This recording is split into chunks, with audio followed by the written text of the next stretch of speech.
welcome back to another World of Tanks console video. My name is Zach, and today's video will be about the brand new limited time game mode World of Tanks console has decided to introduce, called Core Breach. Take control of a bipedal war machine.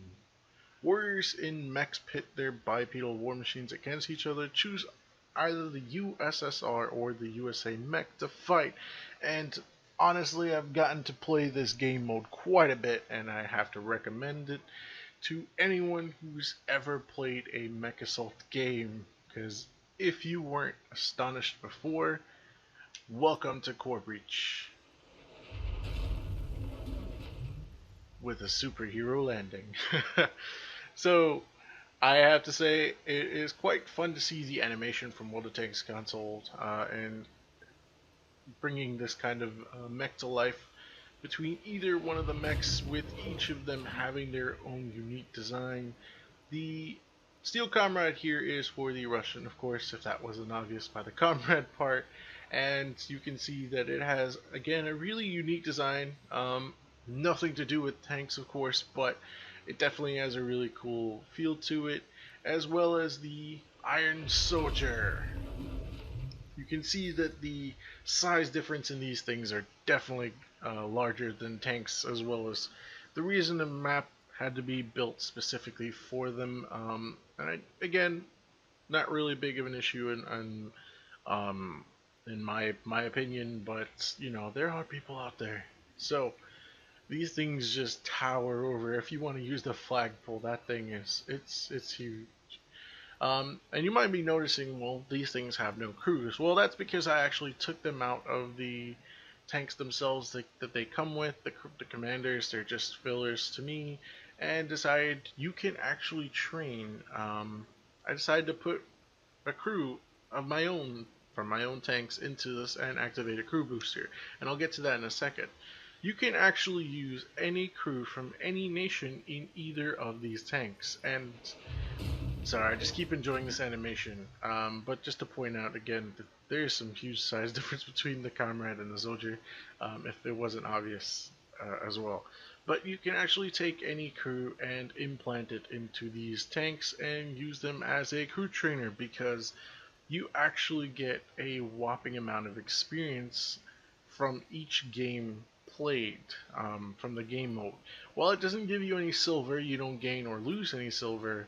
Well, you don't gain silver unless you manage to complete the ops here that I have managed to get right down here. You get some play battle, you get a ×2 experience boost and a ×4 experience boost, and Nerves of Steel for destroying 25 or more vehicles in any number of battles in the Iron Soldier heavy tank. And I'm actually surprised they labeled it as a heavy tank, but you get my point here. There is one op for the Iron Soldier American, as well as the Iron Curtain, which is for the Steel Comrade Soviet. And you can see there that I'm actually really close, so I'm glad I wasn't able to complete it. And the reason that is because if you complete both of them, you will fully complete the op for this game mode, which is called Full Breach. By completing both of those, you will then earn 10 points, as well as 5×3 experience boosts and 5×4 experience boosts, and that I should have probably switched that to solid. But anyway, the reason this is important is because if you were like myself, who has managed to complete the Alpha Winter Games, then you are getting a ×2 experience boost already, and points no longer matter to you. However, because this game mode is going to be running from January 29th all the way through February 5th, you will have a chance to apply the 10 bonus points to Winter Games Bravo. And that is important because, well, anything to give you a head start. Anything to give you a head start in the game is always a cool feature. And I highly recommend you guys taking advantage of that if you haven't decided to actually complete both ops just for the 100,000 silver. So you can see 15,000 experience. I managed to use some boosters and I trained up a crew fully, and I'm not sure exactly how many games I played here, but I managed to play for 3 hours, get a get a crew fully trained with zero skill crew all the way up to the second perk. I'm at 11%. It's actually a really cool method of being able to just have fun as well as crew train. The amount of experience you get in it is ridiculous. So I recommend you want one of your crews trained with a specific perk, slap it in either one of you that you feel comfortable with, and then activating your crew boosts and going have fun. So you can see that the size between uh, both of these so-called tanks or mechs here are quite different, and there's actually some unique things about them as well. So the soldier, while being large, does come with more rounds in his primary slot. His secondary slot, the lasers in the game mode basically act like APCR. They're faster moving. As far as I can tell, uh, they shoot a lot faster, but they don't really cause that much damage, and I can't upgrade them. So I was trying to find the supplies to be able to give a specific name for it. And the final round there, the red round, is actually rockets, and you will actually fire those from up top. And they do the most damage, however slow, kind of like the normal HE in the game. They're a lot slower. But if you manage to get a good amount of shots into someone, they do a significant amount of damage. Now, the Iron Soldier definitely has an advantage with the number of rounds that he has, being the larger target. And he has, I believe it is 12,000 hit points. That is correct, 12,000 hit points. It is ridiculous compared to a standard tank. Then we move over to the Comrade. You can see that even though he's smaller, all his rounds are cut in half. 200 rounds in the primary, 120 for lasers, and 40 for the rockets. Now his rockets actually fire differently from the Iron Soldier. His kind of come out the hand, so I believe when I was shooting, it was coming out of the uh, right hand, I want to say, and the interesting about it is that they didn't decide to just go with the exact same feature for or the animation for the rockets for both the Steel Comrade as well as the Iron Soldier. They went with different animations as well as different damage potentials. Although the Steel Comrade is smaller, it has the capabilities of being able to hit a lot harder, and its maneuverability is far better because it's of its size. It is about half the size of the Iron Soldier, but that also helps it in having a little bit more mobility, as well as it packs a punch. As anybody who drives a Soviet tank knows, your tanks might have the derpiest of gun, but when they hit, they will hit you hard. So I honestly, between the two, if you want to play a little bit more defensively, the Iron Soldier is definitely for you, and the Comrade is a little bit more if you just want to be able to run around. I won't say run around. You want to be able to have a little bit better mobility as well as your size. Because of the size, it's a little bit harder to hit the target. But that's just, again, stuff that I was able to notice. So I'll show you guys a little bit of gameplay from my live stream. This is, of course, on Twitch, or if you have access to the YouTube channel, please head on over to YouTube /XenoZach, and you'll be able to find that. And you can see that I just drop into the game mode. You're going to have to excuse the sight. Again, this is right from the stream. You saw the Twitch before. And I actually have been enjoying using the Iron Soldier a lot more just because, again, it's been hilarious and fun for me. So the game mode itself is not that long. 8 minutes is the top. It's a 4v4. You go in, kill the enemy team as much as you want. There is a respawn feature. There's a timer or a cooldown for that. But you can basically be in there for the entire 8 minutes, just having a blast, shooting other mechs, lasers. You can see all of that stuff just flying around, and you just see the ridiculous amount of damage being done by these autoloaders. Both mechs are autoloaders, if that's not clear just from seeing this one. So it doesn't matter which one you use. Every round is an autoloader.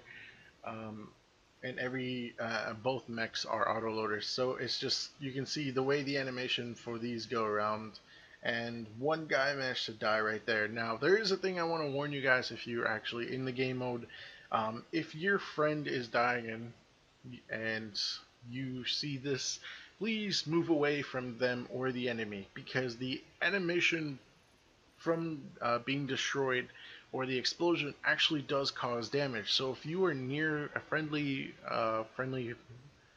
mech or an enemy neck, enemy. My English is off, but I'm so tired. I'm so sorry. If you're near a friendly mech or an enemy mech, and they explode and you were within the range of their explosion, you will take damage and die instantly. However, this can also cause some chain reactions if you're catching on a strategy, as my friend Merrill, a fellow CC for the EU side, pointed out. That's how he was able to take advantage by killing groups of enemies while they were staying together, killing one of them and causing a chain reaction to build up the amount of damage you do. And I just want to point out, if no one is paying attention to the top right hand corner of the screen, the damage counter will get ridiculously high.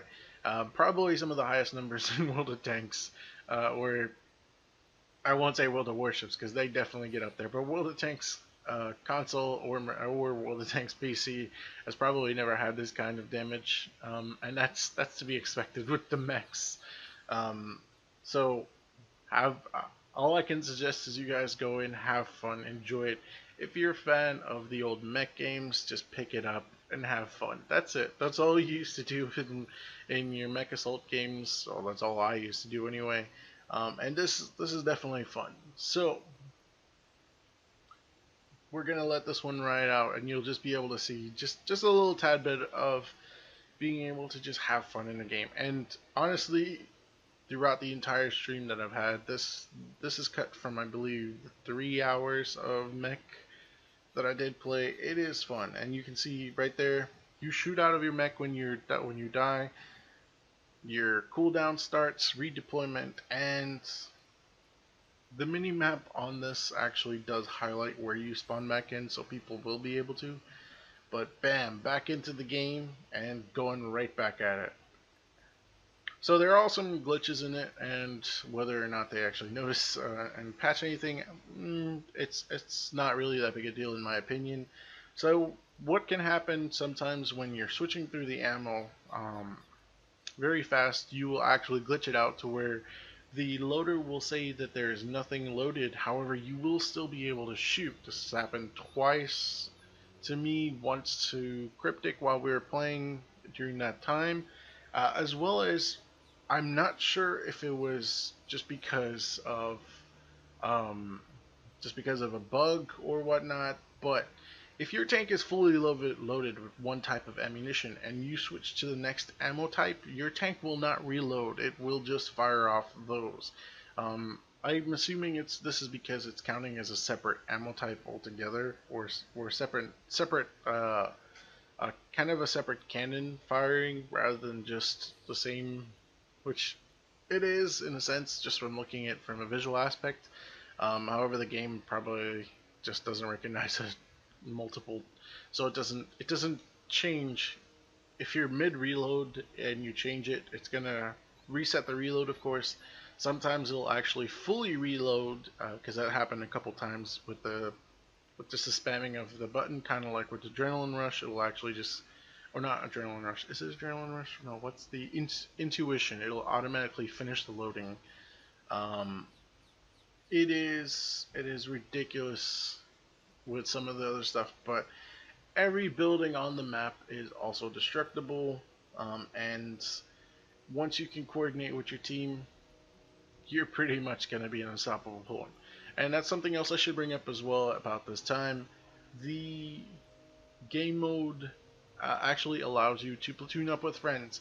Now, I was able to get up to 2 other friends in there with me, so 3 of us. I'm not sure if it allows for a full 4v, for a platoon of 4. I'm assuming it stops at 3, but if someone is able to get into a platoon of 4, please leave it down in the comments. Let everybody else know that you're able to do it, or if you just can, see if you're able to invite all your friends and get them into it. At the time I was streaming, myself, Cryptic Xeno, and Degenerate Show. Oh no, I'm sorry. Vex, Vex a lot. I apologize. Vex Beats on Twitch. Vex a lot. Myself and Cryptic were able to get into a game and just have fun blasting around until we all left and decided to get off for the night. So again, the game mode itself is hilarious. You will rack up some ridiculous damage, but I do not believe this will count for your highest damage in game. So don't try any tricks here. But definitely a fun game mode. So hats off to all the developers at Wargaming that decided to work on this and bring this game mode to life on World of Tanks console. While I know a lot of you guys are getting flack for creating a game mode, I just enjoy the game mode as is, and pretty much treat it like any other limited time game mode that we've had before. It's definitely something that a lot of people are gonna remember just from uh, this feature alone. So, hope you guys enjoyed the video. If you did, please leave a like, and I will catch you all next time. Have a good night, everyone.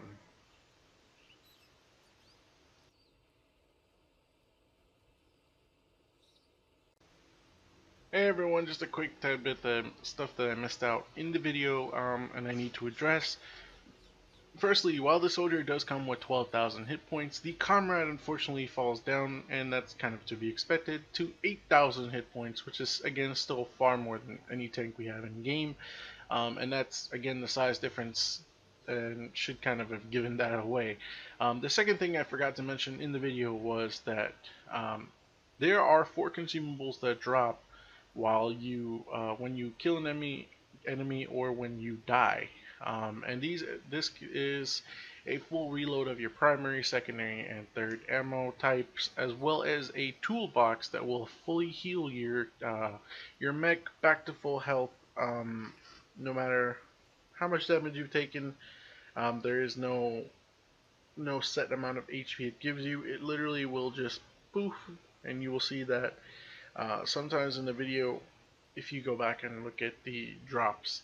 So if you're wondering what those floating icons were in the middle of the game, that is pretty much what they were. So apologies for missing that out, and if there's any other information I did miss, I will try to put those in the comments or in the description and let you guys know. Sorry again about that, and have a good day, everyone.